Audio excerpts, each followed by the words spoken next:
Hello viewers, welcome to Deeps Mathematics 23. So previous classல வந்து பாத்தீங்கன்னா Indian economics இந்திய பொருளாதாரத்துக்கான first topic வந்து பார்த்துருந்தோம். இந்திய பொருளாதாரத்தின் இயல்புகள், நேச்சர் ஆஃப் இந்தியன் எக்கானமிங்கிறத நம்ம படிச்சிருந்தோம் இல்லைங்களா. ஸோ அடுத்த டாபிக் வந்து 5 ஆண்டு திட்ட மாதிரிகள் ஒரு மதிப்பீடு, 5 year plan models and assessment அப்படிங்கிற தலைப்பு தான் நம்ம பார்க்க போகிறோம். ஓகேங்களா. இந்த 5 ஆண்டு திட்ட மாதிரிகள் 5 இயர் பிளானுங்கிறது எதுக்காக இன்ட்ரடியூஸ் பண்ணாங்க, இது எப்போ வந்து ஸ்டாப் ஆச்சு, இது ஸ்டாப் ஆனதுக்கப்புறம் இந்த திட்டம் வந்து என்னவா செயல்பட்டுருக்கு, இந்த மாதிரி எல்லா டீட்டெயில்டான விஷயங்களுமே இந்த ஒரே கிளாஸில் நம்ம தெரிஞ்சுக்கலாம். ஓகேங்களா. ஸோ இந்த பிடிஎஃப் உங்களுக்கு வேணும்னு விருப்பப்பட்டீங்கன்னா டிஸ்கிரிப்ஷனில் இருக்கக்கூடிய வாட்ஸ்அப் நம்பர் எடுத்து டீட்டெயில்ஸ் கேட்டு நீங்களும் பர்ச்சேஸ் பண்ணி வச்சு படிச்சுக்கலாம். ஓகேங்களா. ஸோ ஃபர்ஸ்ட் பாயிண்ட் வந்து பாருங்கள், இந்தியாவின் வளர்ச்சிக்கான திட்டங்களை தீட்டுவதற்கு நாடாளுமன்றத்தில் தீர்மானம் நிறைவேற்றப்பட்டு அந்த தீர்மானத்தின் அடிப்படையில் ஒரு குழு அமைக்கப்பட்டது. ஸோ இது வந்து பேசிக்காக எதுக்காகங்க, அந்த 5 இயர் பிளான் அப்படிங்கிற திட்டமே வந்து இந்தியாவோட வளர்ச்சியை வந்து குறிக்கோளாக கொண்டது. சரிங்களா. ஸோ இப்போ வந்து ஒரு வளர்ச்சி அடையணும் அப்படின்னா நெக்ஸ்ட் 5 இயர்ஸ்க்கு நம்ம இந்த மாதிரி வந்து செயல்படணும். ஃபார் எக்ஸாம்பிளுக்கு சொல்லணும்னா நம்ம வந்து ஒரு கார் வாங்கணும், காரோ வீடோ ஏதோ ஒன்று பிளான் பண்ணுறோம். சரிங்களா. எடுத்த உடனே போய் வந்து நான் இது பண்ணுறேன் அது பண்ணுறேன் அப்படிலாம் கிடையாது. நிறைய மோஸ்ட் ஆஃப் பீப்புள் வந்து என்ன பண்ணுவாங்க, இப்போ நம்ம வந்து கார் வாங்கணும், நம்ம சேவிங்ஸை வந்து எப்படி வந்து இன்னும் கொஞ்சம் அதிகப்படுத்தலாம், இல்லைன்னா அந்த சேவிங்ஸ் போக ஏதாவது வந்து நம்மளால் அமௌண்ட் வந்து கிளைம் பண்ண முடியுமா, இந்த மாதிரி விஷயங்கள் எல்லாமே நம்ம என்ன பண்ணுவோம், ஃபஸ்ட்டு பிளான் பண்ணுவோம். பிளானிங்கே இல்லாமல் யாராவது போய் ஏதாவது ஒரு விஷயத்தை வந்து செய்ய முடியுமா, முடியாது இல்லைங்களா. அப்போ அந்த பிளானிங்கோட சக்ஸஸ் ஃபார்மேஷன் தான் என்னவாக இருக்கும், அந்த காரை வாங்குறதா இருக்கும். அதே போல தான் இந்தியா வந்து வளர்ச்சி அடையணும் அப்படின்னா அதுக்கு ஒரு கண்டிப்பாக என்ன வேணும், ஒரு திட்டம் வேணும். அந்த திட்டம்ங்கிறது என்னதுங்க, போட்டோன்னே செயலாயிடுமா, கிடையாது. ஸோ அதுக்கான ஒரு டியூரேஷன், கால அவகாசம் வேணும். அப்போ அதை போல தான் நமக்கு வந்து இந்த திட்டக்குழு வந்து என்ன பண்ணுவாங்கன்னா ஒவ்வொரு 5 வருஷத்துக்கும் நம்மளோட இந்தியாவோட வளர்ச்சி வந்து எப்படி இருக்கணும், இப்போ நம்ம ஃபஸ்ட்டு வந்து என்ன பிளான் பண்ணுறோம், இப்போ வந்து வேலை வாய்ப்பை வந்து நம்ம அதிகரிக்கணும், இந்த 5 இயரில் இதுதான் நம்மளோட நோக்கம் அப்படின்னா அதுக்கான செயல்பாடு வந்து நமக்கு செஞ்சுட்டு இருப்பாங்க. ஓகேங்களா. ஸோ இதுதான் வந்து பேசிக்கான விஷயங்கள். ஓகேங்களா. இப்போ கிளாஸ் வந்து என்னென்னு பார்ப்போம். அப்போ இந்த குழுவை வந்து நிறைவேற்றி அந்த குழுவை வந்து ஏற்படுத்தி கொடுத்தவங்க யார், நம்மளோட நாடாளுமன்றத்தோட தீர்மானம் தான் நிறைவேற்றப்பட்டு என்ன இருக்குது, ஒரு குழுவை வந்து இந்திய அரசு நமக்கு ஏற்படுத்தி கொடுத்துருக்கு. அந்த இந்திய திட்டக்குழு தான் 5 இயர் பிளானை வந்து அமைப்பாங்க. சரிங்களா. ஸோ நாடாளுமன்றத்தால் தீர்மானம் ஏற்படுத்தப்பட்ட ஒரு ஃபார்ம் பண்ண குழு தான் யார், இந்திய திட்டக்குழு. இந்திய திட்டக்குழு அமைக்கப்பட்ட நாள் என்னன்னா மார்ச் 15, 1950 வருடம். சரிங்களா. அப்போ இந்த திட்டக்குழுவுக்கு ஒரு தலைவர் இருப்பார். தலைவர் வந்துட்டாலே ஃபஸ்ட் டைம் வந்த தலைவர் யார் அப்படின்னு இருப்பாங்க இல்லைங்களா. அப்போ திட்டக்குழுவின் முதல் தலைவர் யார், ஜவஹர்லால் நேரு. ஓகேங்களா. 5 ஆண்டு திட்டம், ஆண்டு திட்டம் ஆகியவற்றை தீர்மானிக்கும் குழுவாக இது என்னது செயல்பட்டதுன்னா திட்டக்குழு. ஸோ இதுதான் நான் உங்களுக்கு வந்து எக்ஸ்பிளனேஷன்லேயே சொன்னேன் இல்லைங்களா. சரி, அப்போது இந்திய திட்டக்குழு தலைவர் வந்து யாராக இருப்பாங்கன்னா நம்மளோட பிரதமர், பிரைம் மினிஸ்டர் தான் இந்திய திட்டக்குழுவோட தலைவராக வந்து இருப்பாங்க. அதனால தான் முதல் தலைவர் வந்து யாராக கருதப்படுறாரு, நேரு. ஓகேங்களா. சரி, அடுத்தது மாநில அளவில் இருக்கக்கூடிய திட்டக்குழுவோட தலைவர் யாராக இருப்பாங்க, நம்மளோட சீஃப் மினிஸ்டர், மாநில முதலமைச்சர். ஸோ அந்தந்த மாநிலத்துக்கான முதலமைச்சர் தான் அந்தந்த மாநிலத்தோட திட்டக்குழு தலைவராக இருப்பாங்க. இந்த 2 பாயிண்ட்டு ரொம்ப ரொம்ப இம்பார்ட்டண்ட்டான பாயிண்ட். சரிங்களா. சரி, இந்த நிறைய விஷயங்களை நம்ம வந்து வெவ்வேறு நாடுகள்ல இருந்து தானே நம்ம எடுத்தோம். அதே போல் இந்த 5 இயர் பிளானை எந்த நாட்டிலேருந்து எடுத்தோம்னா சோவியத் ரஷ்யாவாக இருந்துச்சு இல்லைங்களா. அந்த சோவியத் ரஷ்யாவோட திட்டத்தின் அடிப்படையில் தான் நம்ம இந்த 5 இயர் பிளானை எடுத்துக்கிட்டோம். சரிங்களா. ஸோ இதே போல் நம்ம வந்து கான்ஸ்டியூஷனில் இன்னொரு விஷயத்தையும் சோவியத் ரஷ்யாவிலேருந்து நம்ம எடுத்துருப்போம். அது என்னன்னு ஞாபகம் இருந்துச்சுன்னா கமெண்ட் செக்ஷனில் கமெண்ட் பண்ணுங்கள். சரிங்க. இப்போது முதல் திட்டக்குழு தலைவர் மாதிரி முதல் 5 ஆண்டு திட்டம்னு ஒன்று இருக்கும் இல்லையா. ஸோ அதுலேருந்து தான் நம்ம பார்க்க போகிறோம். ஸோ ஃபஸ்ட்டு 5 இயர் பிளான் வந்து எப்போனா 1951 1956 வரைக்கும் 5 வருடங்கள் வந்து நடைபெற்றிருக்கு. சரிங்களா.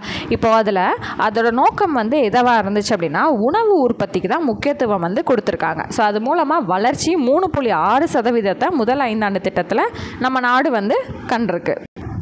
அப்போ வளர்ச்சின்னு வந்துட்டாலே இது என்னதுங்க, இந்த திட்டம் வந்து என்னது, வெற்றி அடைஞ்சிருக்கு அப்படின்னு தான் அர்த்தம். சரிங்களா. சரி, இதில் முக்கிய நோக்கங்கள் என்னவாக இருந்திருக்கு, விவசாயம், சமூக மேம்பாடு, பாசனம், மின் உற்பத்தி, போக்குவரத்து, சமூக சேவைகள், இது எல்லாமே இதில் அடங்கின விஷயம் தான். அந்த வளர்ச்சியில் இது எல்லாமே வந்து சேர்ந்து தான் வந்திருக்கு. சரியா? அடுத்து இரண்டாவது ஐந்தாண்டு திட்டம்னா அப்படியே 1956 முதல் முடிஞ்சுது. அப்போ 1956 அடுத்த 5 வருடம் 1961 வரைக்கும் இரண்டாவது ஐந்தாண்டு திட்டம் வந்து நமக்கு நடந்திருக்கு. ஸோ கிராமப்புற மற்றும் தொழில்துறை வளர்ச்சியை அடிப்படையாக கொண்டது. ஸோ இதோட நோக்கம் என்னவாக இருந்திருக்குன்னா, பின்தங்கிய மற்றும் நாட்டின் அனைத்து பகுதிகளும் சீரான வளர்ச்சி வந்து இருக்கணும் அப்படிங்கிறத நோக்கமாக வந்து வச்சுருந்துருக்காங்க. சரிங்களா? இந்த திட்டத்தில் என்னென்ன உருவாக்கப்பட்டுச்சுன்னா, துர்காப்பூர், பிலாய், ரூர்கேலா ஆகிய 3 இடங்களில் இரும்பு எஃகு ஆலைகள் வந்து உருவாக்கப்பட்டிருக்கு. சரிங்களா? வளர்ச்சி வந்து எவ்வளோ நம்ம எட்டியிருக்கோம்னா 4% வந்து எட்டியிருக்கோம். அப்போ இது என்னது? வெற்றி. அடுத்து மூன்றாவது ஐந்தாண்டு திட்டம். ரெண்டாவது ஐந்தாண்டு திட்டம் எப்போ முடிஞ்சிச்சு? 1961 முடிஞ்சா. அடுத்த 5 வருடங்கள் வந்து என்னது? மூன்றாவது ஐந்தாண்டு திட்டங்கள். ஸோ இதோட பிளான் வந்து என்னென்னா, 14 மில்லியன் இளைஞர்களுக்கு வேலை வாய்ப்பை வந்து அளிக்கணும், அதாவது தரணும். சரிங்களா? வேளாண்மை, தொழில்துறை ஆகிய இரண்டும் ஒன்றோடு ஒன்று தொடர்பு கொண்டிருப்பதால் அவைகளுக்கு என்ன பண்ணுறோம்? முக்கியத்துவம் வந்து கொடுக்கலாம் அப்படின்னு வந்து பண்ணியிருக்காங்க. ஆனால் என்ன ஆயிடுச்சு அப்படின்னா, மூன்றாவது ஐந்தாண்டு திட்டம் வந்து தோல்வியை தழுவிடுச்சு. என்ன காரணம்? 2 விஷயம் நல்லா போயிருக்கு. கடந்த 10 வருடமாக சூப்பராக போயிட்டு இருந்திருக்கு. வளர்ச்சியும் வந்து சதவீதம் நம்ம பார்த்தோம். மூணாவது பிளான் ஃப்ளாப் ஆனதுக்கு என்ன ரீசன் அப்படின்னா, இந்தியா சைனா வார் 1962 நடந்துச்சு. இந்தியா பாகிஸ்தான் வார். சரி, வாருக்கும் வளர்ச்சி திட்டத்துக்கும் என்ன சம்மந்தம்னா, நம்மளோட செல்வங்கள் அனைத்துமே எங்கே வந்து செலவாகும்? போரில் வந்து செலவாகும் இல்லைங்களா? ஃபோக்கஸ் ஃபுல்லாக போரில் தான் வந்து இருக்கும். அண்ட் வந்து பார்த்திங்கன்னா, நிறைய நாட்டில் இருக்கக்கூடிய காசெல்லாம் எடுத்து நம்ம போருக்கு தான் வந்து செலவு பண்ணுற மாதிரி இருக்கும். அப்போ போரின் காரணமாக செலவோட உயர்வு வந்து அதிகமாகிடுச்சு. திட்டத்தை வந்து நம்மளால் பார்த்துக்க முடியல. திட்டம் வேணும்னாலும் இன்வெஸ்ட்மெண்ட் பண்ணால் தானே நமக்கு வளர்ச்சி வந்து வரும். அப்போ திட்டம் வந்து என்ன ஆயிடுச்சு? தோல்வியை தழுவிடுச்சு. சரிங்களா? இந்த போரின் காரணமாக 1966 இந்த ஓராண்டு திட்டங்களாக வந்து என்ன பண்ணுறாங்க? இதை மாற்றிடுறாங்க. 5 இயர் பிளானை 1 இயர் பிளான்ஸாக வந்து அதை கன்வெர்ட் பண்ணுறாங்க. சரிங்களா? ஸோ மொத்தமாக இதோட கால அளவு என்ன? 1961 66 வரைக்கும் நடக்கணும். ஆனால் 62லையும் 65லையும் போர்னால 1966 அந்த மீதம் இருக்கக்கூடிய 1 வருடத்தை என்னவா மாற்றுறாங்க? ஓராண்டு திட்டமாக கன்வெர்ட் பண்ணுறாங்க. ஓகேவா? சரி, அடுத்து அந்த 1966 வந்து ஓராண்டு திட்டமாக மாற்றினாங்க. அப்போ ஓராண்டுனா 1966 67 வரைக்கும். இது என்னது? முதல் ஓராண்டு திட்டம். அதுக்கடுத்து வந்து கண்டினியூவாக வந்து 2 வருஷத்துமே தனித்தனி ஓராண்டு திட்டமாக தான் இம்ப்ளிமெண்ட் பண்ணியிருக்காங்க. அப்போ 1967 68 வரைக்கும் இரண்டாவது ஓராண்டு திட்டம், 1968 69 வரைக்கும் மூன்றாவது ஓராண்டு திட்டமாக கருதப்படுது. சரி, இப்போ 1966 67 ஏற்பட்ட கடும் வறட்சி 1967 68 வந்து என்ன பண்ணியிருக்காங்க? சீராயிருக்கு. ஸோ அதனால தான் என்ன பண்ணியிருக்காங்க? ஓராண்டு திட்டங்களாக வந்து இம்ப்ளிமெண்ட் பண்ணியிருக்காங்க. சரியா? ஸோ இதோட ரீசன் என்ன அப்படின்னா, சரியான சமச்சீரான பருவமழை வந்து நமக்கு கிடச்சிருக்கு. சமச்சீர்னாலும் ஒன்று தான், சீரானாலும் ஒன்று தான். ஓகேங்களா? அடுத்து விவசாய உற்பத்தி வந்து அதிகரித்தனால பசுமை புரட்சி வந்து என்ன பண்ணுது? ஏற்படுது. சரிங்களா? அடுத்தது 4வது ஐந்தாண்டு திட்டம். ஸோ இந்த பசுமை புரட்சி பற்றிலாம் நம்ம வந்து ஐஎன்எம்ல டீட்டெயில்டாக படிப்போம். சரிங்களா? இப்போ அடுத்தது வந்து 4வது ஐந்தாண்டு திட்டம் வந்து 1969 74 வரைக்கும். இதோட நோக்கம் வந்து என்னவா இருக்குது அப்படின்னு பார்த்தீங்கன்னா, தற்சார்புடன் கூடிய நிலையான வளர்ச்சியை வந்து எதிர்நோக்கிறோம். சரிங்களா? ஸோ தேசிய வருவாயோட வளர்ச்சி வந்து எதிர்பார்ப்பு 5.7% வந்து வளர்ச்சி. ஆனால் இருக்கணும்னு நம்ம எதிர்பார்த்தோம், கிடைத்தது 3% குறைவாக தான் நமக்கு கிடைச்சிருக்கு. சரிங்களா?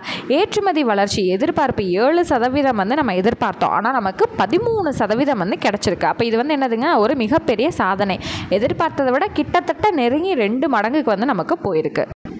அதாவது எதிர்பார்ப்பை விட ப்ளஸ் 1 மடங்குன்னு கூட நம்ம வச்சுக்கலாம். ஓகேவா? மொத்தமாக 2 மடங்குன்னு வந்து சொல்ல வந்துட்டேன். ஓகேவா? சரி, இப்போ தேசிய வருவாயோட வளர்ச்சி வந்து எதிர்பார்த்த அளவுக்கு நமக்கு கிடைக்கல, குறைவாக தான் கிடைச்சிது. ஆனால் ஏற்றுமதி வளர்ச்சி பயங்கர வளர்ச்சியாக வந்து இருந்துச்சு. சரிங்களா? அடுத்தது 1971 என்ன ஆகுது? இந்தியா பாகிஸ்தான் வார் வந்து மறுபடியும் வருது. அதில் இந்தியா வந்து வெற்றி பெற்றது. ஆனால் வெற்றி பெற்றாலும் நமக்கு போர் வந்து என்ன ஆயிடுது? அதுக்கு கண்டிப்பாக வந்து செலவு பண்ணியிருப்போம். 4வது திட்ட வளர்ச்சிக்கு எதிராக தான் அது நமக்கு போய் முடிஞ்சிருக்கு. ஸோ என்னென்ன எதிராக வந்து போச்சு அப்படின்னா, பணவீக்கம், போர்னால் வந்தது. அடுத்து வேலை நிறுத்தம், அமைதி குலைவு. இது எல்லாமே எதனால் ஏற்பட்டிருக்கும்? போர்னால தான் ஏற்பட்டிருக்கும். ஸோ இந்த காரணங்கள்னால நம்ம நினச்ச வெற்றியை எட்ட முடியலை. ஆனால் ஏதோ ஒன்று இந்த விஷயத்தில் மட்டும், இந்த ஏற்றுமதி வளர்ச்சியில் மட்டும் நம்ம வந்து சக்ஸஸ் பண்ணியிருக்கோம். சரிங்களா? அடுத்து 5வது ஐந்தாண்டு திட்டம் வந்து 1974 79 வரைக்கும். இதோட நோக்கம், அப்போ போர் வந்துச்சுனாலே அடுத்து கண்டிப்பாக என்னவாக இருக்கும்? வறுமையாக தான் இருக்கும். அப்போ வறுமையை ஒழிக்கணும், தற்சார்பு நிலையை அடையணும். ஸோ போனதோடதே இதான், அதையும் சேர்த்து நம்ம எட்டணும் அப்படின்னு சொல்லியிருக்காங்க. அப்போ நாட்டின் வருவாய் 5.2% அதிகரிச்சிருக்கு. தலா வருவாய் அதாவது தலா வருவாய்னா ஒரு நபர்களை குறிக்கக்கூடிய 2.9% வந்து நமக்கு கூடியிருக்கு. அடுத்து மின்சார உற்பத்தியில் எதிர்பார்ப்பு 8.2% எதிர்பார்க்கப்பட்டது. ஆனால் நமக்கு கிடைச்சது 9% அதிகமாக தான் நமக்கு கிடைச்சிருக்கு. மோர் தென் எக்ஸ்பெக்ட், நம்ம எதிர்பார்த்ததை விட அதிகமாக தான் கிடைச்சிருக்கு. அப்போ இந்த திட்டம் வந்து 1979 வரை திட்டமிட்டிருந்தாங்க. ஆனால் 1977ஆம் ஆண்டு மார்ச் மாதத்தோடவே இது என்ன பண்ணுறாங்க, அரசு வந்து நாங்கள் இந்த 5வது திட்டத்தை நம்ம முடிச்சுக்கலாங்க, இன்னும் 2 வருஷம் வேணாம், இப்போயே நம்ம முடிச்சுக்கலாம் அப்படின்னு சொல்லிட்டு என்ன பண்ணிடுறாங்க, ஸ்டாப் பண்ணிடுறாங்க. அப்போ இந்த 5 ஆண்டு திட்டம் அப்படிங்கிறது வந்து என்ன ஆயிடுச்சுன்னா 4 ஆண்டு திட்டமாக வந்து 5th 5-year பிளான் வந்து 4 ஆண்டு திட்டமாக வந்து முடிஞ்சிருக்கு. அப்போ லாஸ்ட்டாக இருந்தால் 1979 to 80 வரைக்கும் 1 ஆண்டு திட்டமாக வந்து கருதப்பட்டுச்சு. சரியா, அவ்வளோதான். அடுத்து 6வது 5 ஆண்டு திட்டம் வந்து 1980 85 வரைக்கும். சரி, 1977 ஆட்சிக்கு வந்த ஜனதா கட்சி, 1977 யார் ஆட்சிக்கு வந்திருக்கா, ஜனதா கட்சி அரசு தயாரித்த 5 ஆண்டு திட்டத்தை 1980 ஆட்சியை பிடித்த காங்கிரஸ் அரசு என்ன பண்ணுறாங்க, மாற்றி அமைக்கிறாங்க. ஸோ ஒவ்வொரு 5 வருஷத்துக்குங்கிறப்ப பிரைம் மினிஸ்டர் வந்து யாராக வேணாலும் மாறிட்டு இருக்கலாம் இல்லையா. அப்போ ஜனதா கட்சி வந்தோடனே அவங்க ஒரு பிளானை வெளியிட்டிருந்தாங்க. அந்த பிளானுக்கு அடுத்து காங்கிரஸ் வந்தோடனே இவங்க என்ன பண்ணுறாங்க, 1980 6வது 5 ஆண்டு திட்டத்தை மாற்றி அமைக்கிறாங்க. அவ்வளோதான். அதோட நோக்கம் வந்து வருமானம், சொத்து பங்கீட்டில் ஏற்றத்தாழ்வுகளை நீக்குதல், சிறிய குடும்பம் என்பதை உறுதி செய்தல், சரியான கல்வி, முறையான தொடர்பு மற்றும் நவீன அமைப்பு ஆகியனவைகளை வந்து இவங்க நோக்கமாக கொண்டிருக்காங்க. ஓகேங்களா, மக்களை வளர்ச்சி பாதையில் எடுத்துகிட்டு போகணுங்க அப்படிங்கிறத பேசிக்கான விஷயமா சொல்கிறாங்க. சரி, இதுக்காக திட்டங்கள் வந்து எதை ஃபோக்கஸ் பண்ணுறாங்க, எந்தெந்ததெல்லாம் வந்து திட்டங்களாக ஃப்ரேம் பண்ணுறாங்கன்னா, வேளாண்மை, தொழில்களுக்கு அடிப்படை வசதிகள் வந்து தேவை, உற்பத்தி அதிகரிக்கணும், முதலீடு வந்து நிறையா இருக்கணும், ஏற்றுமதி, இந்த மாதிரி விஷயங்கள் எல்லாத்துலேயுமே வந்து என்ன பண்ணுறாங்க, முன்னேற்றம் காண திட்டம் வந்து தீட்டப்படுது. சரிங்களா. சரி, அடுத்து 7வது 5 ஆண்டு திட்டம் 1985 89 வரைக்கும். ஸோ இதோட முக்கியத்துவம் என்னென்னா, உணவு தானிய உற்பத்தி வந்து அதிகரிக்கணும், வேலைவாய்ப்பை வந்து அதிகமாக்கணும், உற்பத்தி திறனை பெருக்கணும். ஸோ மொத்தமாக வளர்ச்சி வந்து 6.1% உயர்வு வந்து நமக்கு கிடைச்சிருக்கு. இந்த 7வது 5 ஆண்டு திட்டத்துக்கு அடுத்து 2 ஆண்டுகள் ஓராண்டு திட்டமாக வந்து உருவாகுது. அதாவது 2 வருடம் வந்து என்னவாகுதுன்னா ஓராண்டு திட்டமாக வந்து கருதப்படுது. சரிங்களா, கண்டினியூவாக 2 ஓராண்டு திட்டங்கள் வந்து வருது. ஸோ அது என்னென்னா 1990 91 வரைக்கும், 1991 92 வரைக்கும். சரிங்களா, 2 ஓராண்டு திட்டங்கள் வந்துருச்சு. ஸோ அடுத்தது 8வது 5 ஆண்டு திட்டம் வந்து 1992 97 வரைக்கும். இதோட நோக்கம் வந்து பார்த்திங்கன்னா மக்கள் தொகையை கட்டுப்படுத்தணும். இதுதான் வந்து இருக்கிறதுலே முதன்மையான விஷயமாக கருதுகிறாங்க. அடுத்து முழு வேலைவாய்ப்பு இருக்க வழிவகை, அனைவருக்கும் கல்வி, 15 to 35 வயதுடையவர்களோட கல்வி அறிவு இல்லாமையை முற்றிலும் ஒழிக்கணும், குடும்ப நல திட்டத்தினை செயல்படுத்த ஊக்க அறிவிப்பு, பாதுகாப்பான குடிநீர், ஆரம்ப சுகாதார வசதிகள், இது எல்லாமே வந்து நோக்கமாக இருக்குது. அந்த பாப்புலேஷனை வந்து கட்டுப்படுத்தணுங்கிறது முக்கியமான ஒரு நோக்கமாக வந்து கருதப்படுது. சரிங்களா, இந்த திட்டத்தில் தனியார் துறை வந்து என்ன ஆகுது, வளர்ச்சி பெறுது. சரிங்களா. சரி, நாட்டோட வருமானம் எவ்வளவா உயர்ந்திருக்கு, 6.8% வந்து நமக்கு உயர்ந்திருக்கு. அடுத்தது 9வது 5 ஆண்டு திட்டம் 1997 2002 வருடம் வரைக்கும் நடந்திருக்கு. இதோட நோக்கம் சமூக நீதி மற்றும் சமத்துவத்தை அடிப்படையாக கொண்டது, தற்சார்பு, வட்டார சமநிலை, இது எல்லாத்தையும் வந்து நோக்கமாக கொண்டது. முக்கியமாக எதுக்கு முக்கியத்துவம் தராங்க அப்படின்னா, சுற்றுச்சூழலை பாதுகாக்கிறது, பின்தங்கிய மக்கள், அட்டவணை மக்கள் மற்றும் பெண்களுக்கு அதிகாரம் வழங்கல். சரிங்களா, வளர்ச்சி எவ்வளோ எட்டிருக்கு, 5.35% வளர்ச்சியை எட்டியிருக்கு. அடுத்து 10வது 5 ஆண்டு திட்டம் 2002 வருடத்திலிருந்து 2002 வரைக்கும். சரிங்களா, உலகின் வேகமாக வளரும் பொருளாதாரமாக இந்திய பொருளாதாரத்தை மாற்றுவதற்கான அடிப்படையை கொண்டிருக்கு. சரிங்களா. சரி, நம்ம வளர்ந்துக்கிட்டே இருக்கோம், வேகமாக வளர்கிற கண்ட்ரியாக வரணும், சீக்கிரம் நம்மளும் டெவலப்டு கண்ட்ரியாக வரணும்னா என்ன பண்ணணும், வேகமாக வளரணும் இல்லையா. ஸோ அதை வந்து அடிப்படையாக வச்சுருக்காங்க. வளம் குன்றா வளர்ச்சி திட்டத்தை அறிமுகப்படுத்துகிறாங்க. ஸோ இது மூலமாக நம்மளோட நாட்டுக்கு 7.7% வந்து வளர்ச்சி உயர்வு வந்து அடைஞ்சிருக்கு. சரிங்களா. அடுத்து 11வது 5 ஆண்டு திட்டம் 2007 12 வரைக்கும் நடைபெற்றிருக்கு. இதோட நோக்கம் அனைத்தையும் உள்ளடக்கிய வளர்ச்சி, இன்க்ளூசிவ் growth நல்லா இருக்கணுங்க அப்படின்னு சொல்கிறாங்க. இதில் வளர்ச்சி நம்ம கெயின் பண்ணது 7.9% வந்து கெயின் பண்ணியிருக்கோம். கடைசியாக 12வது 5 ஆண்டு திட்டம் வந்து 2012 17 வருடம் வரைக்கும் நடந்திருக்கு. சரிங்களா. இது எல்லாத்துலேயுமே எதுலேருந்து எந்த இயர் வரைக்குங்கிறது நமக்கு ரொம்ப முக்கியங்க. இதோட நோக்கம் படிப்பறிவு விகிதத்தை 100% வந்து நம்ம உயர்த்தணும், எல்லாருக்குமே கல்வி அறிவு வந்து போய் சேர்ந்துருக்கணும்னு வந்து சொல்லப்படுது. தேசிய வளர்ச்சி விகிதத்தை 8% வந்து உயர்த்துதல் நம்மளோட டார்கெட்டுன்னு சொல்கிறாங்க. புதிய வேலை வாய்ப்பை உருவாக்கணும், அட்லீஸ்ட் 5 கோடி மக்களுக்குன்னு வந்து பிளான் பண்ணியிருக்காங்க. வளங்களை மேம்படுத்தணும் அப்படின்னு வந்து சொல்லியிருக்காங்க. சரியா. ஓகே, இப்போ இதிலே நம்ம தெரிஞ்சுக்க வேண்டிய இன்னும் விஷயங்கள் என்னென்னா இம்பார்ட்டண்ட்டான பாயிண்ட்ஸுங்க.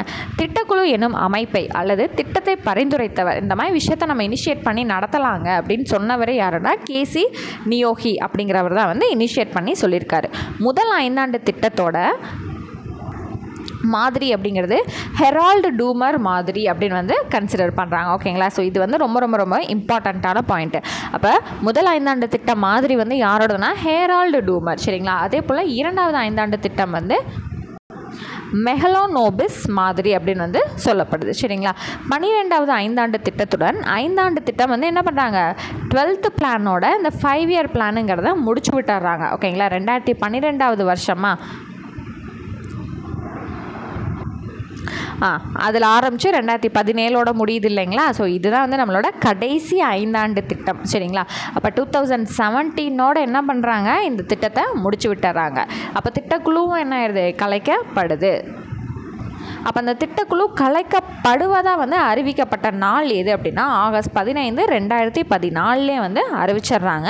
கலைக்கப்பட்ட நாள் ஆகஸ்ட் 17, 2014. ஆனால் பிளான் 2017 தானங்க முடியுதுன்னா பிளான் வந்து போட்டாச்சு, 2012 போட்டாச்சு, அதை செயல்பட்டுருக்கு. ஓகேங்களா? அப்போ குழுவை கலைச்சனால பிளானை வந்து கலைக்கணும்னு அவசியம் இல்லை இல்லையா? ஸோ இது வந்து 2017 வரைக்கும் 5 ஆண்டு திட்டம் வந்து நடைமுறையில் இருந்திருக்கு. ஆனால் அந்த குழுவை வந்து நீக்கிறதா அறிவித்தது ஆகஸ்ட் 15, 2014. அதை வந்து கலைக்கப்பட்ட நாள் அறிவித்த நாள் ஆகஸ்ட் 15, கலைக்கப்பட்ட நாள் 2 நாளில் கலைச்சிட்றாங்க. ஆகஸ்ட் 17, 2014 கலைச்சிட்றாங்க. திட்டக்குழுவுக்கு பதிலாக வேறு ஒரு குழு வந்து வருது. அவங்க தான் யாருன்னா நிதி ஆயோக் அப்படிங்கிற ஒரு அமைப்பு வந்து வராங்க. சரிங்களா? அப்போ இந்த திட்டக்குழுவோட முதல் தலைவர் நேருன்னு பார்த்தோம். அப்போ இது கலைக்கப்பட்ட போது அதோட தலைவராக இருந்தவர் யாருன்னா நரேந்திர மோடி. அப்போ இவர் தான் யார், கடைசி தலைவர். சரி, அப்போ அந்த நிதி ஆயோக் இதுக்கப்புறம் வருது இல்லையா? அப்போ அந்த நிதி ஆயோக்கோட முதல் தலைவர் யாராக இருப்பா, நரேந்திர மோடி தான். சரிங்களா? அப்போ இதோட தலைவர் வந்து யார் தாங்க, நம்மளோட பிரதம அமைச்சர் தான். சரிங்களா? Prime minister. அடுத்தது 5 ஆண்டு திட்டங்களுக்கு ஒப்புதல் அளிப்பது தேசிய வளர்ச்சி குழு. சரிங்களா? யார் 5 ஆண்டு திட்டங்கள் 5 இயர் பிளானுக்கு ஒப்புதல் அளிக்கிறது தேசிய வளர்ச்சி குழு, நேஷனல் டெவலப்மெண்ட் கவுன்சில். திட்டக்குழு கலைப்புக்கு பின் இந்த தேசிய வளர்ச்சி குழுவும் என்ன ஆயிடுச்சு, முடிவுக்கு வந்துருச்சு. அவ்வளோதாங்க. ஸோ 5 இயர் பிளான் வந்து நம்ம டீட்டெயில்டாக பார்த்தாச்சு. அடுத்த கிளாஸில் வந்து திட்டக்குழு மற்றும் நிதி ஆயோக், பிளானிங் கமிஷன் மற்றும் நிதி ஆயோக் பற்றி நம்ம தெரிஞ்சுக்கலாம். ஸோ உங்களுக்கும் இந்த PDF வந்து யூஸ்ஃபுல்லாக இருக்க மாதிரி ஃபீல் ஆச்சு, பர்ச்சேஸ் பண்ணணும்னு நினச்சிங்கன்னா டிஸ்கிரிப்ஷனில் இருக்கக்கூடிய வாட்ஸ்அப் நம்பர் எடுத்து டெக்ஸ்ட் பண்ணி டீட்டெயில்ஸ் கிட்ட நீங்களும் பர்ச்சேஸ் பண்ணிக்கலாம்.